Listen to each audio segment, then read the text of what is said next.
नमस्कार मित्रांनो, मनीमेव मराठी या आर्थिक जागरूकता विषयक चॅनलमध्ये आपणा सर्वांचे स्वागत आहे। मित्रांनो, तुम्ही जर शेअर बाजारात गुंतवणूक करत असाल तर सध्या बाजारातील मंदीची स्थिती तुमच्या मनात अनेक प्रश्न निर्माण करत असेलच। मंदी अजून किती दिवस राहणार, तेजी कधी सुरू होईल, गुंतवणुकीसाठी योग्य वेळ कोणता, हे प्रश्न प्रत्येक गुंतवणूकदाराच्या मनात घोळतच असतात।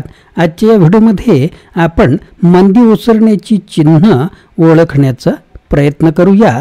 शेअर बाजारात तेजी येण्याची लक्षणं कोणती असतात, मंदीचा कळस कधी ओळखावा आणि सध्याच्या परिस्थितीत गुंतवणूकदारांनी कोणती रणनीती अवलंबवावी, या सर्व महत्त्वाच्या गोष्टी आपण दाम-दसपट या ग्रंथातील संदर्भ आणि तज्ज्ञांच्या विश्लेषणाच्या आधारे समजून घेऊया।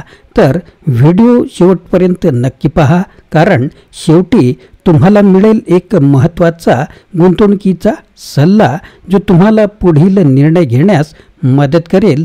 चला तर मग सुरुवात करूया। तत्पूर्वी आपण जर चॅनलवर नवीन असाल तर चॅनलला सबस्क्राईब करायला विसरू नका। मित्रांनो, मंदी ओसरण्याची चिन्ह कोणती हे आता आपण समजून घेऊया।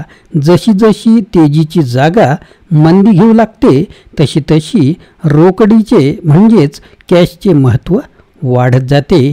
लोक पैसा खर्च करत नाहीत, बँकेत मुदत ठेवीत गुंतवतात, वित्तीय संस्था आणि म्युच्युअल फंड गुंतवणूक हे कमी करून पैसा गोळा करतात। लोक बाजारात अजून घसरेल म्हणून तोट्यात शेअर्स विकतात, एका शेअरमधून दुसऱ्यात जात असतात।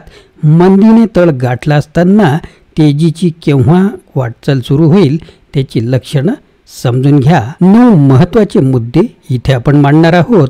पहिला मुद्दा, रोकडीला म्हणजेच कॅशला बरेच महत्त्व आलेले असते। दुसरा मुद्दा, बाजाराचा सरासरी पी रेशो आणि महत्त्वाच्या शेअर्सचे पी रेशो बरेच खाली आलेले असतात। मित्रांनो, आपल्याला मार्केटचा पी रेशो, कंपनीचा पी रेशो, सेक्टरचा पण पी रेशो असतो आणि तुम्ही म्युच्युअल फंड किंवा SIP करत असाल तर त्याचासुद्धा पी रेशो असतो, हे आपणास माहिती हवे।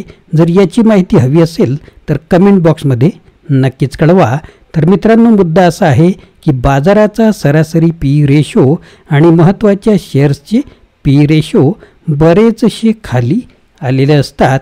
तिसरा मुद्दा, लाभांशाची वेळ असल्यास त्याचा परतावा म्हणजेच यील्ड हा वाढलेला असतो, याकडे लक्ष ठेवा।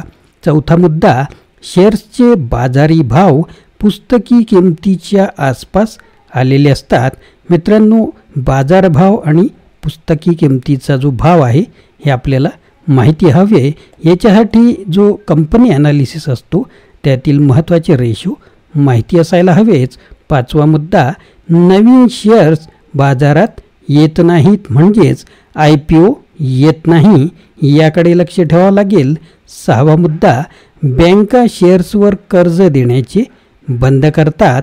मित्रांनो, आपण यावर सुद्धा लक्ष देणं आवश्यक आहे की बँका शेअर्सवर कर्ज देण्याचे बंद करत असतात।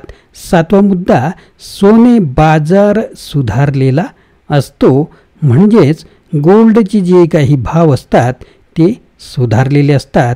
नंतरचा मुद्दा, शेअर्सचे व्यवहार अत्यंत कमी झालेले असतात।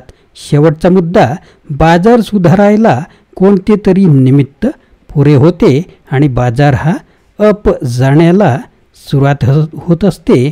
तर सर्वसाधारण तेजी जास्त वेळ टिकत असते, मंदी कमी वेळ, कारण बहुतेकांना तेजी आवडत असते। असा हा तेजी मंदीचा बैल अस्वलाचा खेळ चालूच असतो।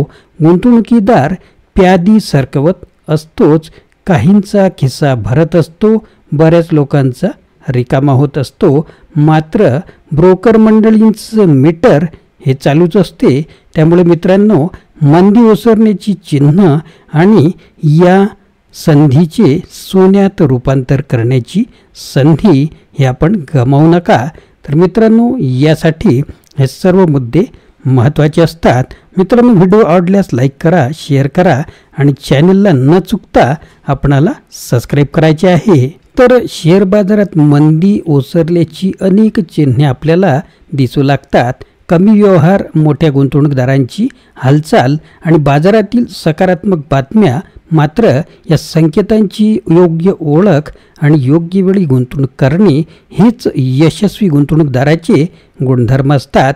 तर तुम्ही बाजारातील तेजीच्या सुरुवातीला योग्य पाऊल उचललत तर मोठा नफा मिळू शकता.